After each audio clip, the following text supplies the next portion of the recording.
So we will be having a special night today on Pokeramania's live stream because we are having an MTT hand analysis for Gnomo from Portugal. Could you say something as well that we can we hear Gnomo? Hello.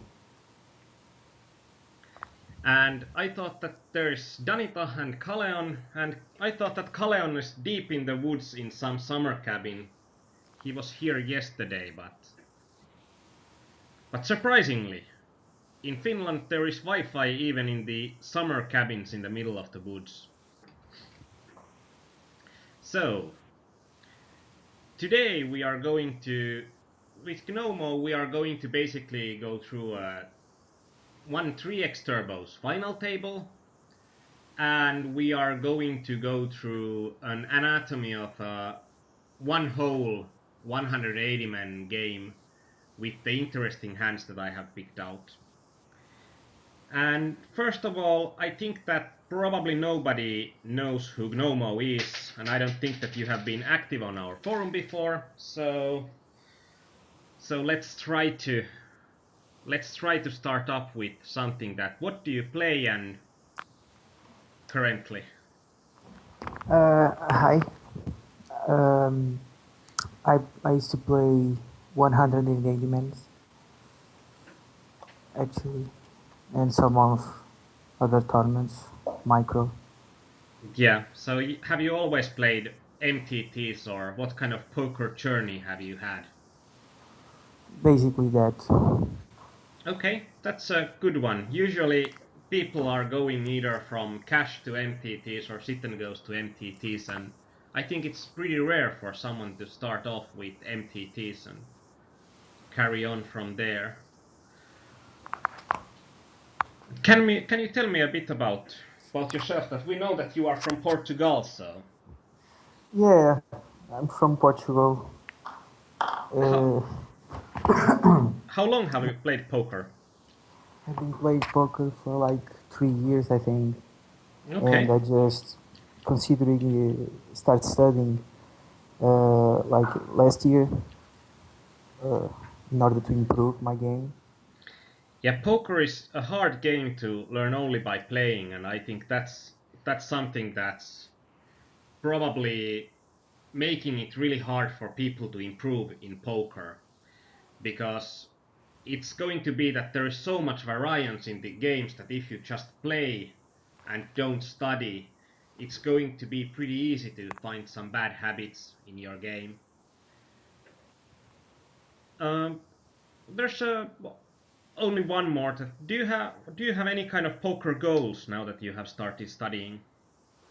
Uh, I would like to become better in that structure, the 180 mans, put more volume, and I like to grind those. Hmm. Yeah, I think that one thing is for that is one of my talking points today, other than hands, will be the volume, because in I think tournament poker in its heart will also be a volume game, that there is one point to be as good as you can in the tables, and then it's going to be all about increasing volume, since it's usually when you are at certain kind of level, then it will be easier to improve volume than it would be to. It will be easier to improve volume than it would be. It will be easier to improve volume than it will be to improve game. So we are going to start with. I don't actually know why I have this stack size report here, except that I can say that 14 adjusted big blinds per 100 for 10,000 hands, it's pretty awesome for MTTs. I think that like 10 big blinds per 100, it's usually very good. And that's something that will have the least amount of variance in the games. And in here there is like one beauty spot will be that this 10 to 15 big blind area, which is in general is really important, and that's going to be one of the areas that we are going to be concentrating on today, because I have marked quite a few hands on that area on where to improve. And now, before I started, it's okay for everyone in our chat and Gnomo to stop me on my tracks if even when I'm explaining. So if you are having any questions, just please ask. I'm trying to explain myself better in some spots, or if you have any other questions, they're going to be good talking points. And even though we don't have Twitch chat on screen, we are also following Twitch chat as well. So let's start with the hands, and I think that actually I'm going to ask you that what do you want to start off with? Do you want to start off with 3x turbo or 180 mens? 180 mans. Okay, let's start with that one first, because there we are also going to have some early game. There should be two distinct. So these hands from June are going to be from the 180 men, I think. Yeah, these hands are going to be from the 180 men. But all of these hands are quite fresh, so it's going to be quite good. And in here, let's move these spots a bit. I don't know that, or I'm thinking that these are probably not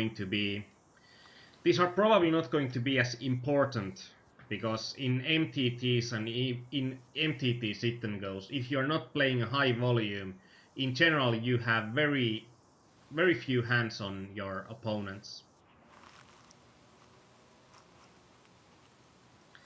And Calleon says that how much hands would you like to have to say one has a good sample, for example, the BB per 100 hands?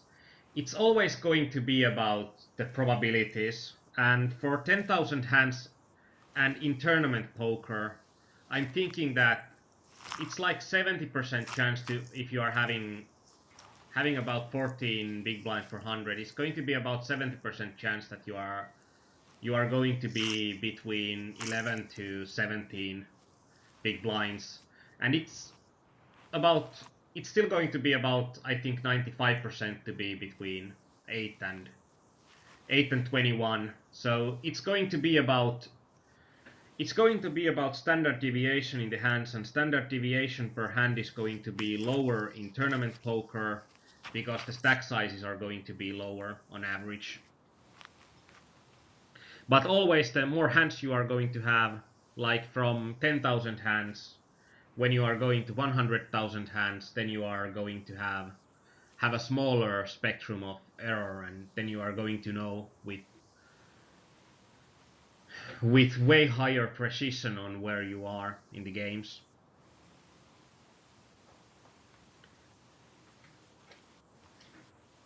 So we are going to start with the first hand, and our first hand is going to be that you are having ace-3 suited on UTG +1, so there is 6 players behind you. And we are having 8 big blinds here. What do you think would be the best move to do here? Fold. I'm thinking that with antes this should be pretty close to being a shove here. But this is going to be something that's going to be pretty easy to check. And we are going to go for it.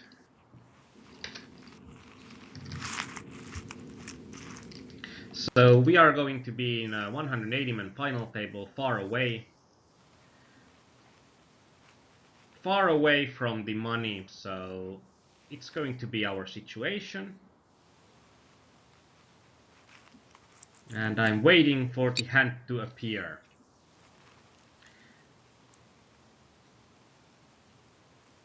Yeah, and as Calleon said that suited ace-x is generally it's going to be the nuts with the stack size we are going to have. So in this kind of a spot, where we are having about 10 big blinds or less, and we are having big antes in play, and we are not having practically any ICM implications. Usually any suited ace will be a good shove. And in here we can see that with tourney adjusted big blinds, we are having only about 5 tourney adjusted big blinds. And that's because the antes in here are going to be quite huge. So effectively this big blind is 230 chips because there's going to be in MTTs the situation is always that there is going to be a lot of players that are paying the antes for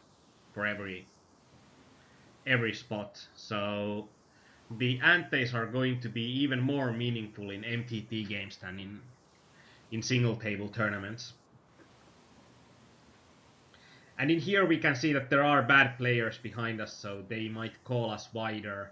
But in general, we can see that the ranges that people would need to call us will be like for this Mrazek guy, even if he will be calling wider, it will be quite likely that this small blind player is not going to call as wide. So the farther away we are, or the more players there are behind us, the more I like to stay close to the Nash ranges in these type of situations. And when I'm seeing that opponents would need to call us with 40 or 65% ranges, the more I would actually like to shove even more than Nash. Or actually, here are the calling ranges, so I was being stupid there. So those were shove ranges for different opponents. So scratch that. But in general, I think that there will be a balance that going to go for Nash when there are multiple players behind you will almost always be good. And Calleon notices my errors pretty quickly there.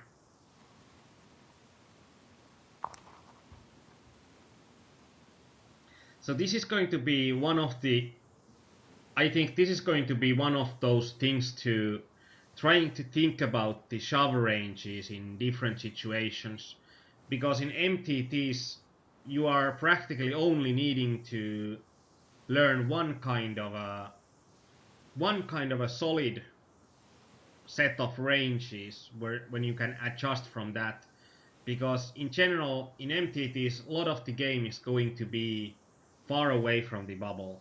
So we are almost always trying to get only chips. So when we are learning a certain kind of range, then we'll need to adjust only for the players that are going to be in the table and what kind of stack size do the other players have.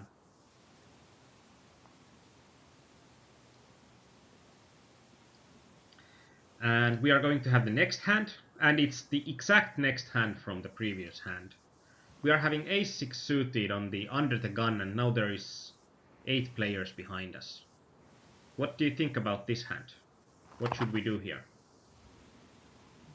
I would fold as well. We can actually check this one as well. So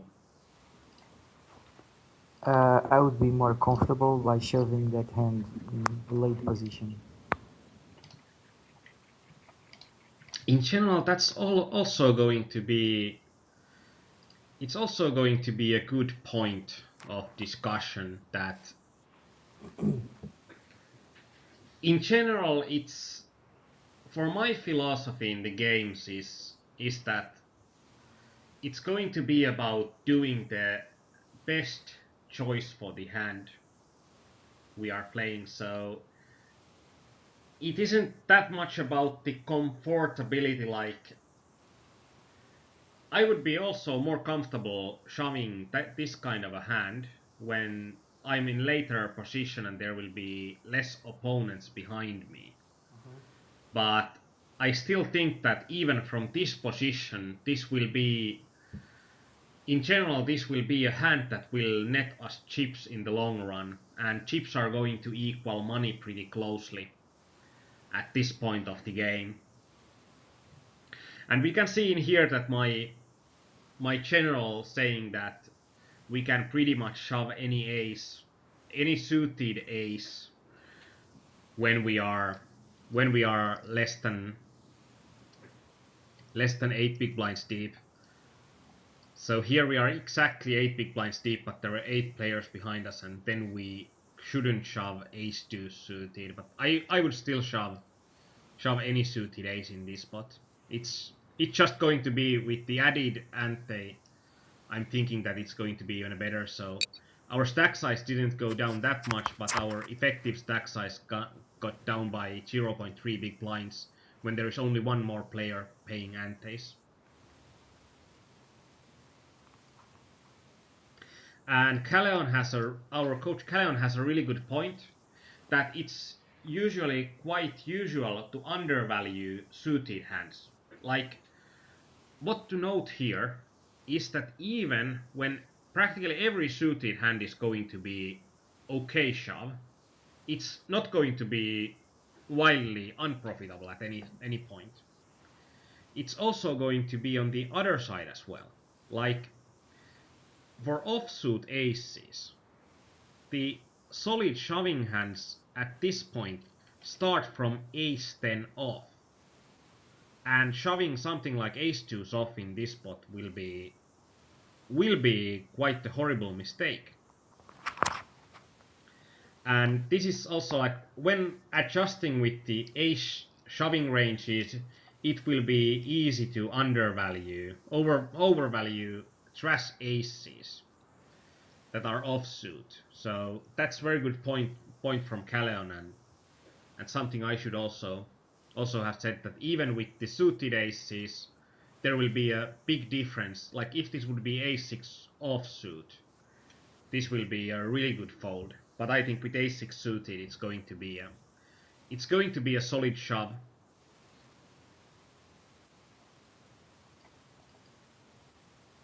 We don't actually need to know how it turns out. Then we are in the cutoff with pocket tens, and we are having an open from the early positions from an unknown player, I think. And there is 3 players behind us and 2 players are having a short stack. What should we do here?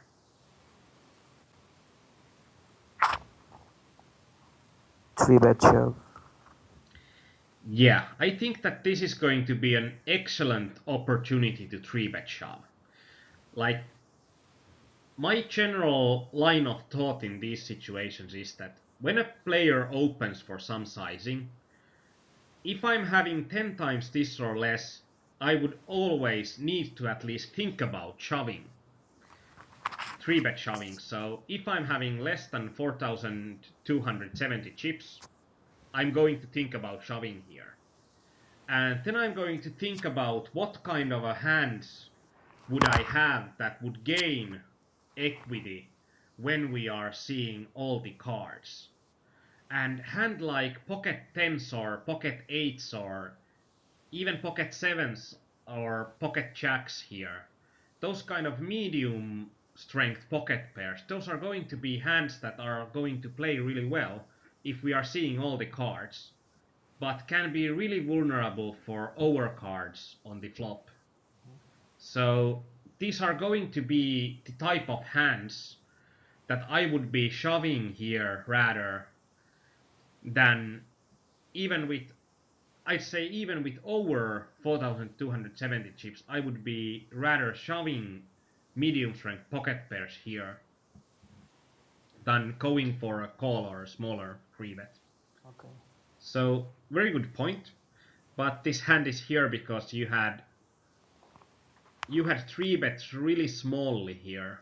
So this is a really small sizing for a 3-bet. And even though we are in position, when we are sizing our 3-bet, so with such a small sizing, it will be that we have almost no fold equity here. And we are also going to be left, if we are trying to think about this future of this hand, if we are like, I think my standard sizing here would be somewhere around 2.5 times the open, so somewhere around, I think, 950 or 1000 chips. So if we are raising to 800, we are going to have like 1.5 times the pot on the flop. But if we are three betting a bit smaller, our decisions will be easier for hand like pocket tens when we are going to have about one pot left. And for Calleon, it's like from pockets, I might flat like kings plus. Really nice for those if we can induce a big blind to shove and might get isolation from opener. Yeah, those are going to be good points. And also, if I'm thinking about when would I like this kind of a sizing, I would like this kind of a sizing for a 3-bet with hands that are going to be better, are going to be the absolute premiums, like pocket queens plus. And why would I like this kind of a sizing is that then a bet size that will reopen betting rounds would be 373 chips more than this. So if we are 3 betting to 800 and this Fluffalo guy shoves, this guy calls, we can shove over them both because the betting has been reopened. If we are 3 betting to 1000 chips here, then the amount that would reopen betting would be 1573. And so then when Fluffalo would shove, it wouldn't reopen the betting, and even if this guy calls, the most we can put money in would be a call there. This is a special case of a special case in a way, but I think it's going to be a good point for to add to Calleon's point. Anyone else has problems with stream? What kind of problems do you have, Danita? But so, then we are going to have our opponent calling the 3-bet. And we are having an opportunity to. So then it's going to be what will be our plan when we are having about 1.5 big blind or 1.5 times the pot, and we are going to have an overcard. And it's going to be really important to plan for this eventuality because there will be about 60% chance of you are going to see an overcard in a hand that you have not hit a set. So what's your plan here? Check behind. Yeah, I think it's going to be very good to check behind because I don't believe that we are going to get any better hands to fold, and either I don't think that we are going to get value from worse. So going to check behind and going to pot control would be I think would be an optimal choice here. And this is going to be something that it's going to be Oh, really hard because what do you do here if your opponent shoves? I had to call. You pretty much have to call, but then it's going to be what are going to be the worst hands that will shove here. So it's going to be a when you are betting here, you are making yourself have a really bad situations. So so this is going to be one point that when we are getting our opponent also a chance to bet again, and also even if you are getting called, what do you do on the turn? So like if you get called, you are going to have a 4000 chip pot, you are having 1700 chips left on the turn. What's your plan for the turn then? Probably sheep. Yeah, and then it's going to be, or I think that it's going to be that if you are going to bet this big and your opponent calls, then your plan would need to be pretty much to shove it on every turn that wouldn't be ace or a king. And still, I think that it's going to be a worse option than checking behind the flop. But I think it's really good that even though you have played differently, you have on both situations when you are looking these hands in a post analysis, you have pretty much said the same said the same thing that I think that would be a really good move there. So then it's going to be from getting those thoughts, getting them to the game as well. And Callion says that if we are betting, we would need to be making it really small to induce our opponent to shove with worse. But in this kind of a case, it's really hard for this kind of a sizing to induce our opponent because it will be pretty clear that he wouldn't have fold equity in here. And really good to hear that you are going to see the stream here. And I'm going to answer the Tenai Crisis when we are going through this hand. So the hand ended now, and I think that you have said better options to play this hand post this situation. So for Tenai Crisis, actually I'm going to go for a additional. On PokerRimania's forum, there is the private coaching section, and there is my coaching announcement. So there is going to be a public private coaching special. This is going to be about a 2-hour set, and the price will be about 50 euros. So this is going to be the easy answer. And if you are interested, send me a private message on our site, and we'll get on with it.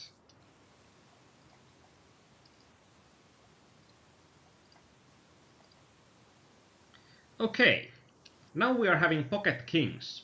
What should we do here? Min raise. Oh no. We have had a razor before us. Just call.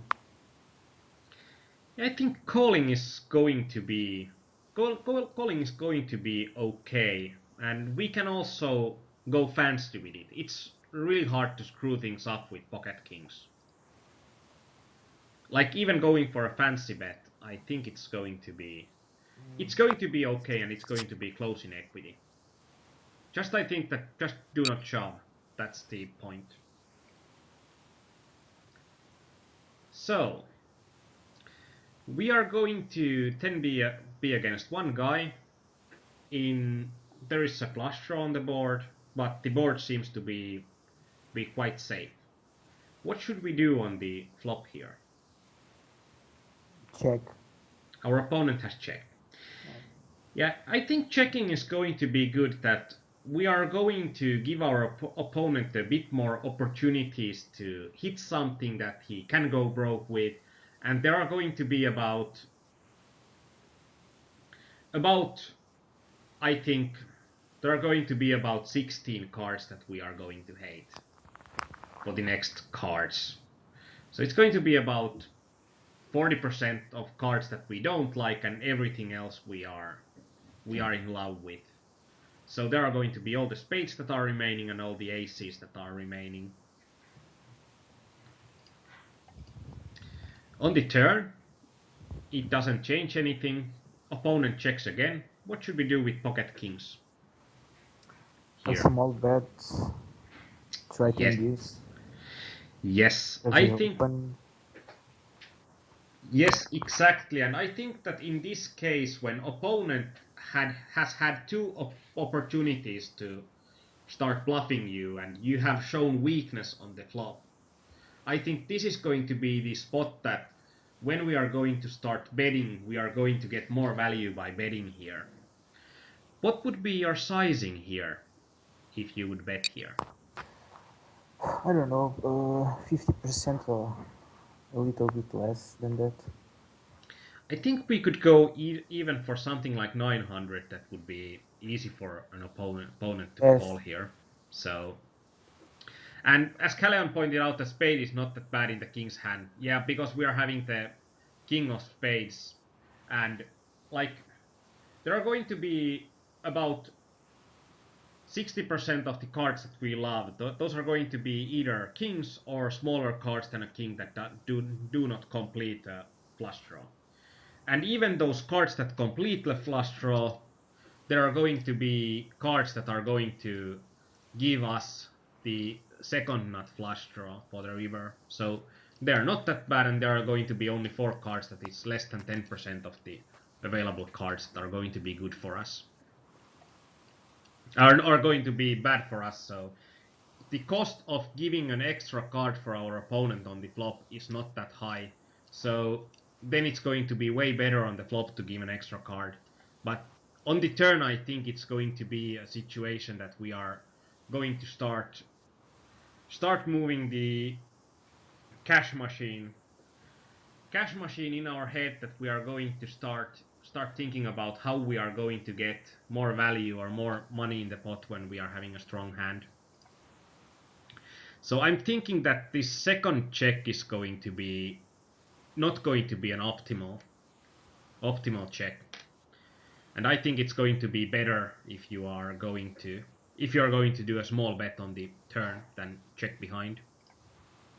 Opponent shoves the river. This should be an easy call. I don't even ask you about it. You call, and like this is also one point why poker is going to be so hard. Now opponent shoved with practically zero equity hand on the river when playing really passively. Like there is, if we are thinking about what does our opponent even project to us, that like he shouldn't have any strong hand, and then he overshoves the pot on the river. So we could even be doing quite some hero calls there. They're like, I think we can hero call even with something like pocket sevens, pocket eights here, and pocket kings should be pretty easy. Easy call when almost all the draws are missing, and there shouldn't be a lot of fives on our opponent's range.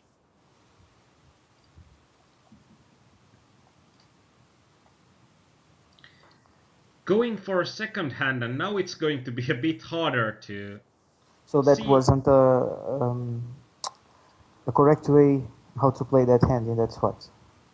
I think that for you, I'm thinking that there will be the turn is going to be the decision point, that I think that it's going to be a better option to start betting yourself, because then on average I think that you are getting more value. But like results oriented, if we are looking at that hand by just results oriented, it's going to be in results oriented way when our opponent shoves with zero equity. Results oriented, it's going to be really good way to play it. But I think that if we are thinking about all the options and opportunities that our opponent will have, on average we are going to gain more if we are betting the turn ourselves. And it doesn't even, if we are betting the turn ourselves, our opponent can still float and shove the river, so we can still have a lot of value there. Okay.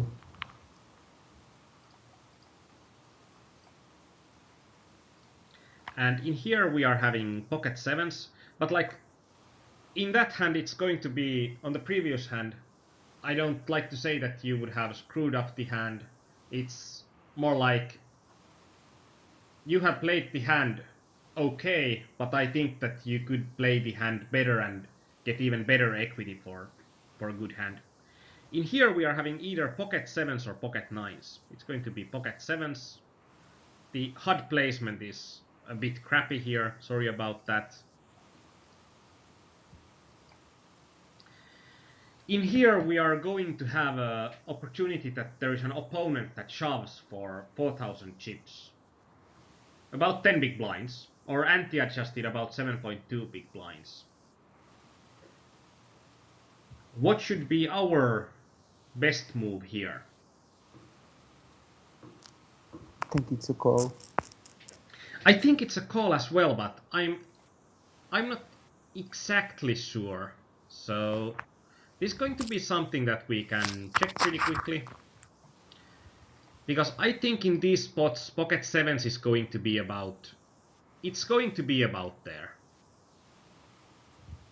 That hijack in general, the hijack's range that he shoves would need to be so tight. If I'm having to guess, I'd say that hijack's range would need to be less than 10%, so we couldn't call with Pocket Sevens. Like if we would be against an hijack that would shove a perfect range, and the hijack's perfect shove range would look a bit like this, then our perfect range would include every pocket pair to pocket threes. And why is this? That in general in tournaments there is going to be the theorem that you don't want to flip. But in this case, we need to look at the pot odds, that there will be so much money in the antes in the blinds, so our pot odds are going to be such that flipping here is not going to be bad for our equity. So, and if we are looking at, we can do a bit of a magic with this hold'em resources calculator. We can go for, like, we can plot range versus hand equities, and we can look for, okay, what would be the break-even point before we should start folding pocket nines, pocket sevens, or pocket fives. Actually, pocket six is going to be also an interesting point. So I think I said that with pocket sevens we would need to have about 10% range, and if I said it, I think I was better there than I thought. But we can see that our opponent would need to shove a really, really tight range, like a 10% range in this spot. If he shoves 10%, so his shove range is only going to include ace-8 suited, king-queen suited, better pocket pairs than fives, and ace-10 off. Even then, uh, our best response would still include pocket sevens, and we would still make a lot of money here. So I think this is going to be a hand that even against a really tight opponent, I would still be calling this. And pocket nines would be a hand that I would never be folding. And we can see in here that even pocket fives, we can fold pocket fives against the most neediest of players, but against regs, pocket fives will be pretty easy to call here, I think. Okay. And there's actually a question, I don't remember, did I discuss this with Oh, you, but are you using an equity calculator? Like IC or I Hold'em see Resources miser. calculator? IC. And those are going to be hands that are going to be easy to analyze in IC as well. So these are going to be spots that we are having about 10 to 15 big blinds that I think that you should also try to look your calling ranges with IC and also the sub ranges in different positions. For the early positions, you can even create like a Nash range charts for yourself to have quick to use Nash charts on the early positions, because those are going to be quite good. Like, what do you do when you are having 8 big blinds, or or 8 players behind you in different stack sizes.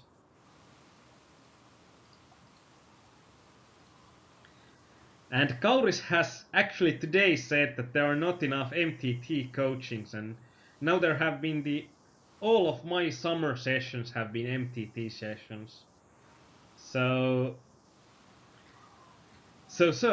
of course he doesn't remember them if he's missing the most of those. But hello, Kauris. So, and why I'm also saying this for these like for 180 mans, it's going to be because if you are playing a high volume in 180 mans, these are going to be situations that are coming to you over and over and over again, and even making a small improvement for your ranges is going to make you make so much more money in the long run. Ace 3 suited, there are 3 players behind you. You have about 8 big blinds or 6 tournament adjusted big blinds. What should we do here? Shove. Yep. I think this might even be a spot that we should also shove any offsuit aces. Mm. And for one point also that in these games I have marked something like 10 to 12 hands to discuss, and there are like 150 hands in the tournament, so it's going to be easy to start thinking about like, whoa, this is going to be such a depressing session that I'm playing so badly. But it's going to be that you are playing solidly, mostly you are being aggressive, but the hands that I'm raising as talking points are going to be hands that I'm disagreeing the most. So I'd say that don't worry that much. Okay. And in here we are going to actually be closer to the final table, so I'm going to add some ICM to these hands. So there are going to be like, and in general I like to go with the bubble factor, so I'm going to add some ICM the closer we are in the money. Like the early hands, we don't want to have any ICM implications, but the closer to the money we go, the more we should also be thinking about not just flipping, but going to go for a bit better. So in here we can see that if everybody plays perfectly, which will include a very wide range for the big blind to call. Like the big blind would need to call, if he would play perfectly, call something like 6-5 suited. And then, even then, when people are going to go with those kind of ranges, ace-3 suited is going to be wildly profitable, and ace-3 off, ace-2 off would also be wildly profitable. So I'm thinking this kind of a hand will be really important in the long run to improve on,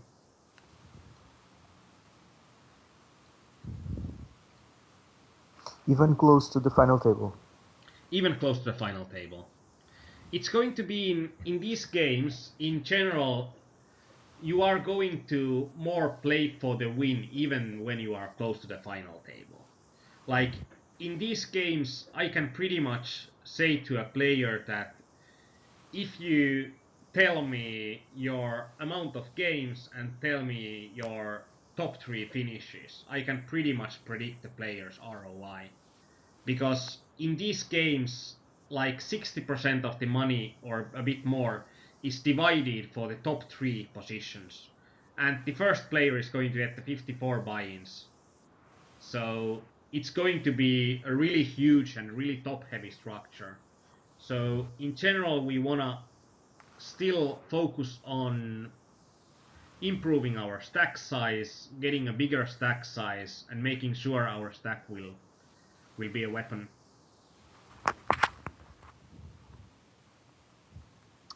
Okay, I understand.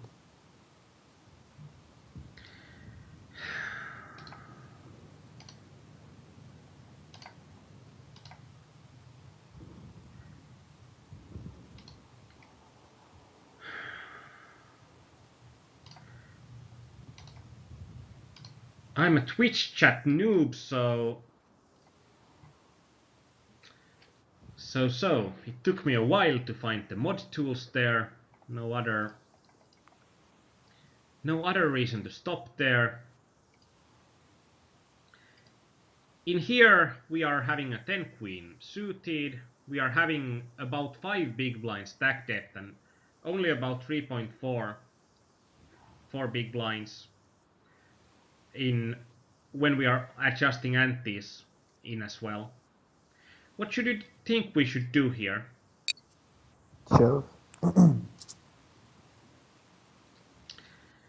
Yeah, I think that shoving here will be quite optimal. And there's something that I'm trying to ask you, like, what's the point on doing 6,400 chips here? Like, Uh, Sometimes they may be full, like playing multi tables and not realizing I'm short.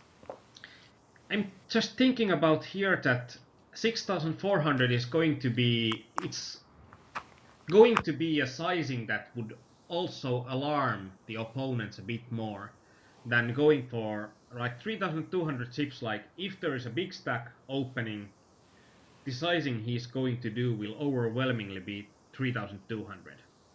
So I would be here either min raising or shoving, but I don't think that I would be going to 6,400. The reason I made that size is that sometimes for instance the big blind could be playing a lot of tables and not realizing that I only have one big blind behind, so they could scare from my bet size and fold. You understand my point? Yeah, I understand your point, but I'm thinking that it's going to be a stronger point if you are doing a min raise here, because that won't alert the multi-tabler that something is wrong here. Like, it's going to be a min raise is going to be something that multi-tabler would expect to see from a big stack. So I'm thinking that the min raise here will be better in terms of hiding your stack size than the 6,400. But if I'm in race there, I will be more exposed to other players than just a big blind. The point is there also that if you are raising to 3,200, you are still not going to have pot odds to fold here. Yes, I know. So you are still going to, for people that know your stack size, you are still not going to, even when you are min raising here, they still don't have fold equity on you, and I don't think that they are going to have fold equity on you. And also, if they are going to think about that you are a sneaky player, it's going to telegraph monsters more if you are min raising here, because that would probably be what a general player in these kind of situations might do with monsters, even with a short stack size.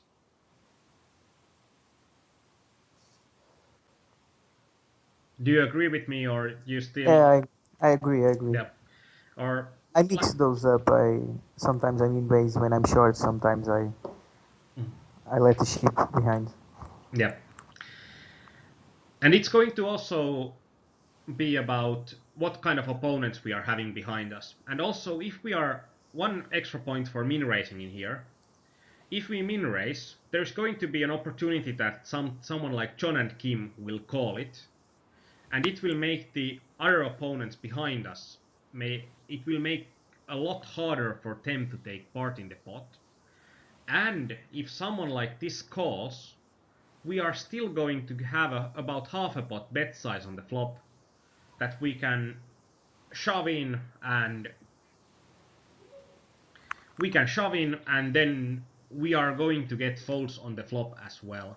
So I think that it's good to go for a non-all-in bet sizes even while short stacked. But I'm thinking that if we are going for a non-all-in bet size, going for a min raise rather than a 4x raise will almost always be better. Okay. And hello for PS 2011. There are going to be Finns taking vacations to everywhere. There are going to be, and now we can see that there probably is Wi-Fi even in Las Vegas. And actually, I don't think that we have had PS 2011 here, so congrats for him to final tabling a live tournament in Las Vegas for a nice 5-figure payday on stream. So for him.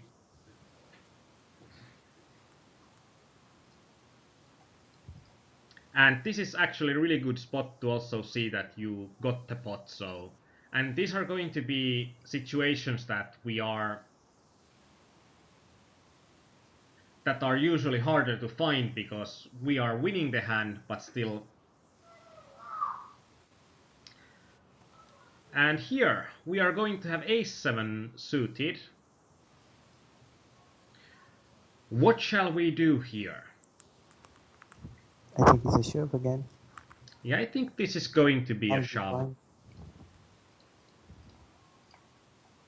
Especially when there are going to be also short stack players. We are going to have great equity against the short stack players if they are calling.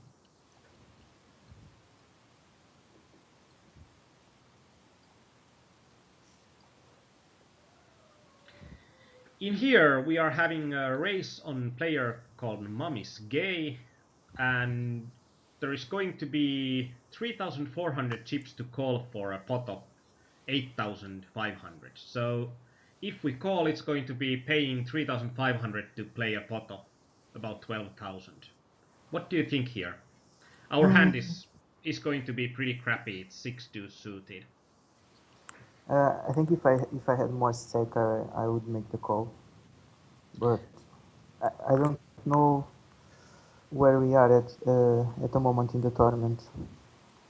I think this is going to be quite close to the final table bubble. I think it's going to be something like, because I think in general in 180 minutes we are going to the final table at 1,000 to 2,000 or 1,500 to 3,000, about those kind of blind levels. So I think it's going to be pretty soon that we are in the final table, but there is at least 13 players remaining at this moment. At this moment, uh, I would fold. I think this is going to be one of those spots that if we are looking at the pot odds, this is going to be a situation that, especially with the suited hand that we are going to get about 3% more, it's going to start being quite the close. Let's add some more ICM here.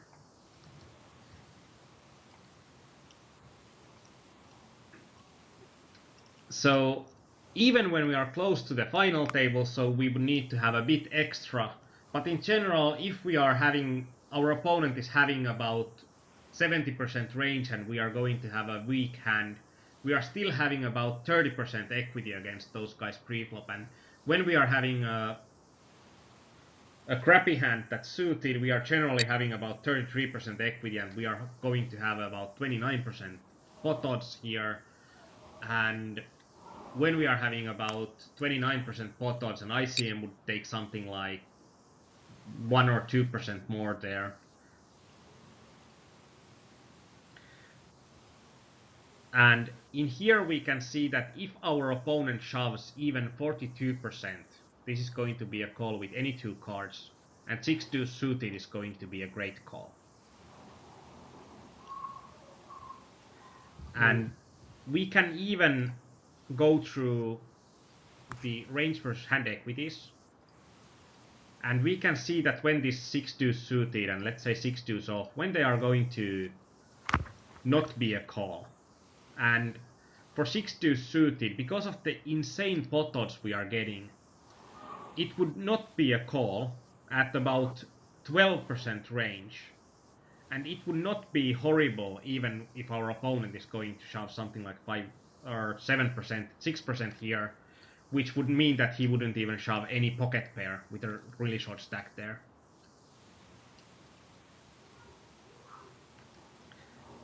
So, and it's really good for also really good hand to see because in chat I'm seeing that I would think that opponent would be too strong if it's close to final table. And this is going to be only on, like, even with 6-2s off, it's going to be a call if opponent is shoving over 25%. And if we are looking about the range of 25% in this kind of situation, it will generally for an opponent, a range of 25% would pretty much consist of something like this. So there will be only pretty hands, pocket pairs, and aces. And this will be about the minimum I would think an opponent with 3 big blinds would ever shove. And 6 deuce off is still going to be profitable. So this is going to be something, and we can see here that 6 deuce off against a random hand would be 38%. And it would still be over to 31% even against a range that's not going to be about 12% or less. So I'm thinking this is going to be a clear mistake. And this is actually going to be one spot where something like Session Lord's multi-tabling IHUD will help, because it will show the pot odds for a situation, and it's going to be a bit quicker to look the pot odds live there.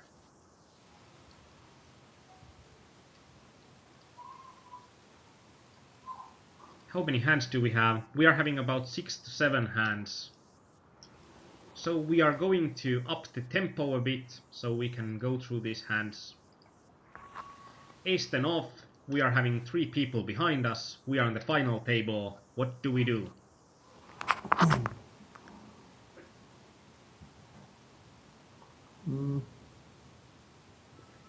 Shove. I think shove is going to be standard. It's going to be a hand that's not good enough to go for a raise call, and we would hate to fold as much equity if we would need to raise fold here. So I think shove is going to be the best option. But I'm thinking that every thing to the main point in here is to play this hand. I'm thinking that limping, min raise, calling, min raise, folding, shoving. I think every single one of those opportunities would be better Then fold. than folding in here. Ace 10 off is just going to be such a great hand in this situation. And we are going to also have pretty tight opponent behind us, so. And this is going to be also one of the really interesting things I saw when I looked on your stats, that you sent me hand histories that were from diverse games, that there were hand histories from sit and goes, 6 max hypers, and pretty much everything. But it's interesting that when you are such short stacked in a game that it's not about a lot of money, you are doing better decisions there. But when we are in a situation like this 180-man final table that we are going to play for a lot of money, I can see you take the really safe option a lot of the time. And I think that's going to be something that will be really important to fix, because this is going to be the phase where most of the money is moving. So, and it needs to be, because I know it myself, that when it's going to be the big money, it's going to be really easy to freeze, and it's going to be really easy to be a bit more passive and just play safe and go higher up and only play the sure hands. But the problem in that is that if we are just playing the sure hands when we are at the final phases of the game, we are going to get a lot more of spots that we are going to, a lot less spots when we are going to finish like 9th or 8th or 7th, but a lot more of situations that we are finishing like 4th or 5th or 6th, and a lot less on those finishes that we are going to win or go to second or third. But this is also good to hear when you said that this should be a shove, because that's going to be really good if you are shoving this. And it's going to be practice. It's going to be about practice. it's going to be about the calculating hand equities out in these spots. That's going to make it better. So today on Gnomo's session, we are only going to have final table hands from now on. Jack 8 suited, we are on the small blind. We have the biggest blind in the big blind, biggest stack on the big blind. What do we do? Definitely a shove. Definitely shove. I agree, but I'm thinking this is one of those points, and if we are having an opponent that from stats we can see that he probably isn't a reg and probably doesn't understand the game in a higher way, those kind of players you might think that they are going to call too much. And they are going to call too much, for example, if someone shoves from UTG, the range for them to call would be really tight. But I have found out that these kind of players, they might like, if someone shoves from early on, they might call something like 15%. But they're going to have like really static ranges that if someone shoves from small blind, they might then be calling with something like 20 to 22% range. So, and a reg might play like from against an UTG shove, reg might call about 5%, and against a small blind shove, reg might call close to 50 or 60% in these kind of situations, depending on how aggressive the player on the small blind is. And this is going to be something that we need to be confident in exploiting people that are not going to be good players, and exploiting that they are not going to play, they are not going to adjust as much against a certain position as they should.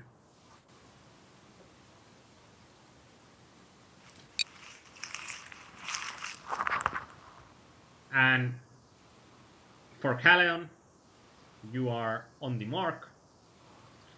There, also a player like this might be flatting small raises a lot, but not necessarily wide versus shoves. I might have said that those kind of players that are flatting a lot of small raises, they're like flopaholics. They want to see the flops. And even against those kind of players, if we are having something like 20 big blinds, we still want to play against those guys. Because the flopaholics, they are going to want to see flops. But what happens if they don't hit the flop? Then we c-bet, and our opponent folds a huge percent of the time that they hadn't hit the flop. And Danita has asked a good question. How wide would I shove in the Jack 8 suited hand? Not any two cards against chip leader, I guess. I'm thinking that I'm going to go quite close. In this exact situation that we are going to have a player that likely doesn't know what he's doing, I'm going to go really close to any two cards. Less than 10 big blinds deep.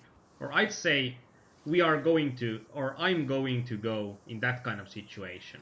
I'm going to go for any two cards. Even when he's a chip leader. If he knows what he's doing, I'm going quite close to Nash. Probably a bit wider, because players are not used to. But I'm going something like 60% against the regular player that's a chip leader, but any two cards against the random player here, I think. Actually, the random player's range to call here would be about 30%. That makes the bit... Actually, that might make it that I wouldn't go for. As I said, that I'm thinking that our opponent is calling something like 22-23% in a situation like that, so let's see what it would look like then.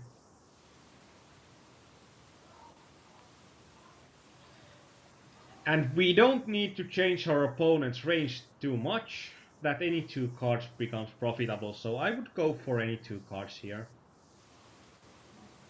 But it's just because this guy isn't a reg.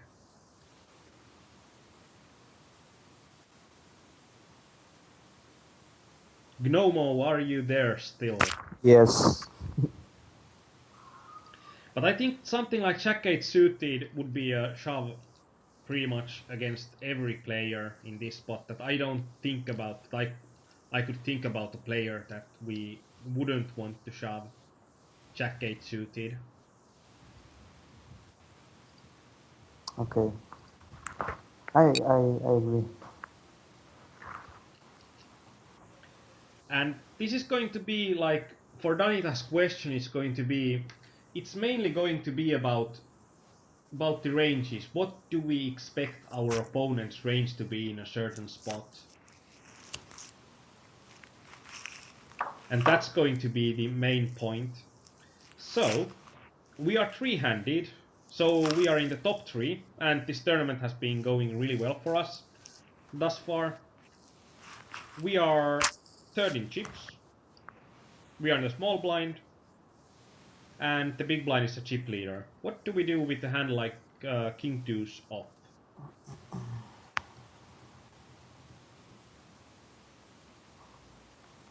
I think it's a fold. I think it should shove, so let's check what would need to happen that it would be a shove or it would be a fold.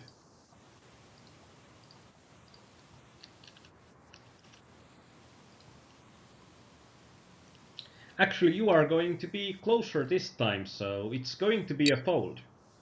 So I would be the aggressive monkey, or I have just marked these hands, so I'm marking hands that I'm not sure about what's the correct line, but I'm thinking that it might not be the line that you are taking, but that was a very good fold.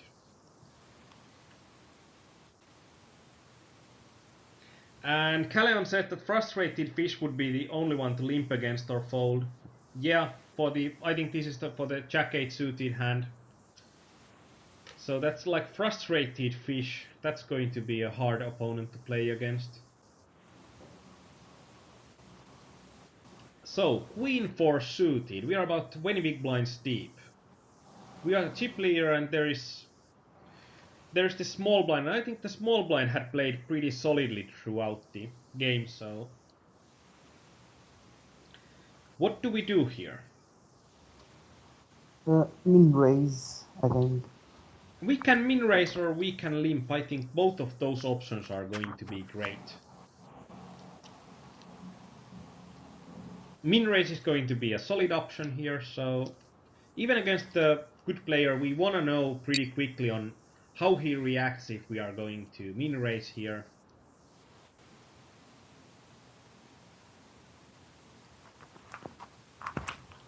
Did something go wrong with stack size in the king deuce off hand? Went from 6k big blind to 3k, or am I imagining things? It's going to be 2.5 to 5k, and these hands are not like, these are not connected hands. These are going to be hands that I have just marked, so I have previously gone through with a few of the hands. So I think this is going to be a hand that we want to play from small blind. From small blind we can expect to lose chips when we are playing six-handed, but we can make the amount of chips that we are losing at the position as small as possible by being aggressive on how we steal against the big blinds, because usually in the MTT games the big blinds are not going to defend even close to enough. So I'm going to think that there are going to be many options to do a plus EV play against the big blind here. Okay. Ace 9 off. What should we do here? Min raise and call the big blind. Perfect. And this is something that why I had marked this hand. I would think also the min raise, and we can call this small guy, but we can't. We don't want to call the big guy here. I'm thinking that's going to be quite good, and even min raise and folding against both of these guys, I don't think that would be a bad plan as well. So both plans would probably be better than Gotcha. shoving in this case. We are risking a lot more than we would require to risk. against this Emsa Vole. Jack then So suited. the shove is not correct. I don't think shove is going to be better than folding, but I don't think shove is going to be the optimal play in here. Okay. And in poker, it's pretty rarely it's going to be black and white and simple situations. Usually we are going to go through a lot of grayscale that when you are going to hear from a coach that it depends, like it depends on the opponent, it depends on the table dynamics, it depends on the stack sizes. So there will be a lot of it depends on the on the poker tables and on the decisions, and that's why it usually matters a lot that we can have a good discussion on what's the best. And PS 2011 said that Ace 9 really. I'm thinking that in this case Ace 9 off is going to be a Ace 9 off is going to be a hand that's not going to be the medium strength hand in this spot that we would want to shove.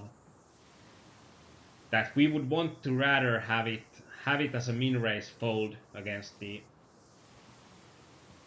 bigger stack. And the hands that I would still like to shove here would include even worse suited aces, something like ace 5 suited and worse. And there would be something like pocket deuces to pocket sixes. And shove would be best if small blind is a 3-bet happy reg. Yeah, that's also going to be. But if we haven't opened a lot, then we don't know if our opponent is a 3-bet shove happy guy.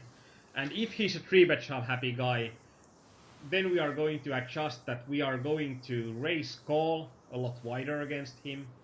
So we are going to increase our value range, and we are also going to increase the range of hands that we are going to shove, and then we are going to lessen the amount of min raise folds or even eliminate the min raise fold ranges completely.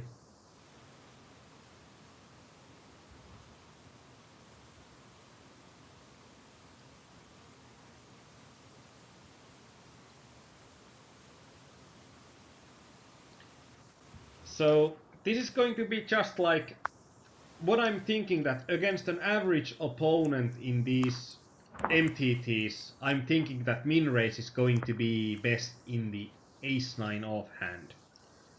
But as people in the chat have said, that I'm thinking also that shoving the hand will be best if small blind is a 3-bet happy reg. Okay. So we are having jack 10 suited in heads up, we are having about 15 big blinds of stack depth, and our opponent limps. What shall we do? Raise. I'm Call or actually raise. I'm actually thinking that in this spot this is a particularly nasty stack size here. Like if we would have something like 10 to 12 big blinds on here, so like or 8 to 12 big blinds here. So our opponent would have something like 48,000 to 72,000. I'm thinking that we can shove this all day long and it will be really profitable. But in this case, we are going to be out of position if we are raising small. We are going to be out of position on the flop. We are going to bloat the pot and even be forced to fold this hand if our opponent is limp shoving this hand. So I'm thinking actually in here that checking back with a hand like Jack 10 suited, which will flop really well most of the time, would be better than raising this hand pre-flop. And I would be still like raise shoving hands like weak aces, small pocket pairs, those should be shoves. Then I would do small raises with the premium type of hands here to get more value out of my opponent. Because when opponents limp, they are not folding often enough for the small raises. So we don't get that many folds. So always when we are thinking about a bet, we should think about what we are trying to achieve with a bet here. Do we want our opponents to fold out their hands? Do we want to increase the pot size? And or do we just hate to see the flop most of the time? And with jack ten suited, we flop really well, so we don't hate the flop. We don't want to bloat the pot, so we would want to keep it cheap. And we, in a way, we would want to fold out our opponent's equity since pre-flop we are going to be like most optimistic would be that we would be about folding. And bottom of the small raise call line, I think it would be something like king jack suited or something like that. Like in general, I would like to go with something like queen jack suited, and it's going to be different with offsuit hands.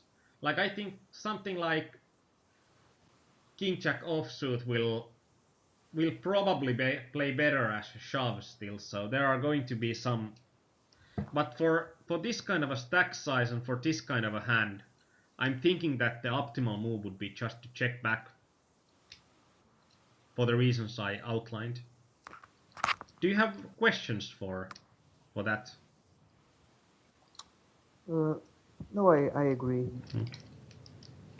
And so, like, the difference in here is that now we are having like two pots to play with on the flop. We didn't hit anything, but if we would have just flat called, we would have the pot size would be 13.2 or 13,200, and we would have 6 pot sizes left. So then we would have a better opportunity to start bluffing our opponent. We would have more ammunition. So if we would bluff the pot, then it would be cheaper for us. And also if we would hit big, then we would have more opportunities to. And I should have asked like what to do here then. That we are Mm, having like 2 pots left. We didn't hit the pot. Opponent shouldn't hit the pot either. What should we do here? not shoving, I think. Check call or raise.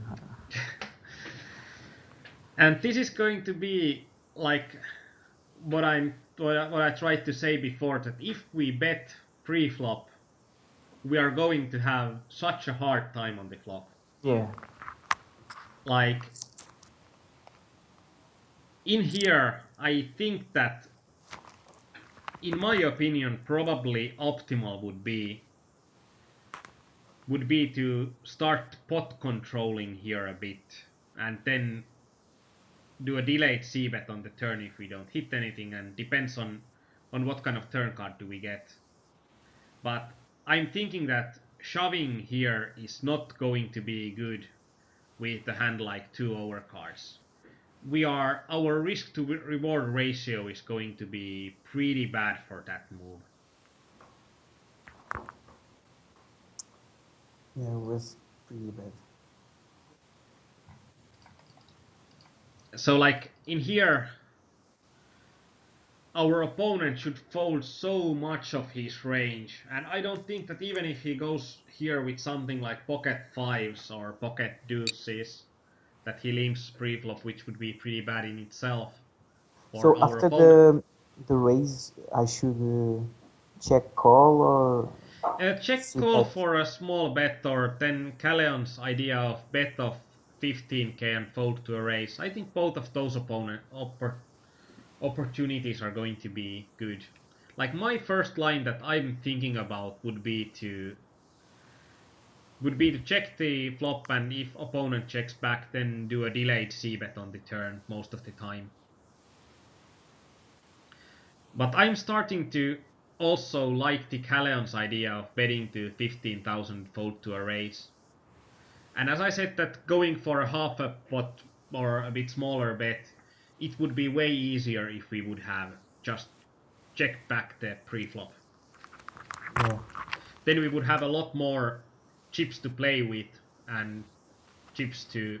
Then our steal on the flop would be which with such a better price.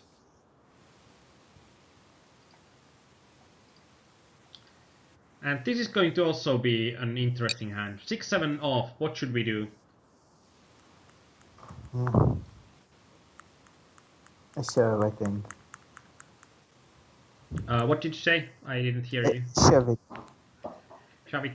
I think that even though this is probably a Nash shove here, I'm thinking that we are getting better equity in this hand if we are either min raising against a tight opponent or we are limping it and then stabbing pretty much any flop.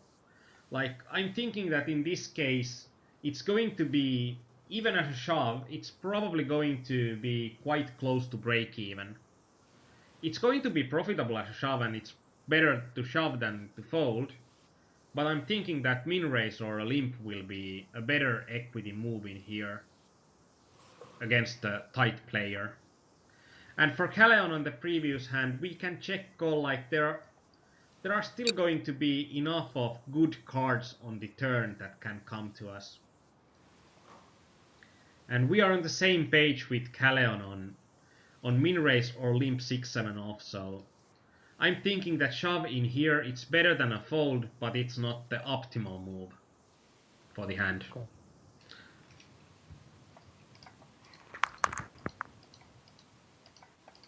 And we won the tournament.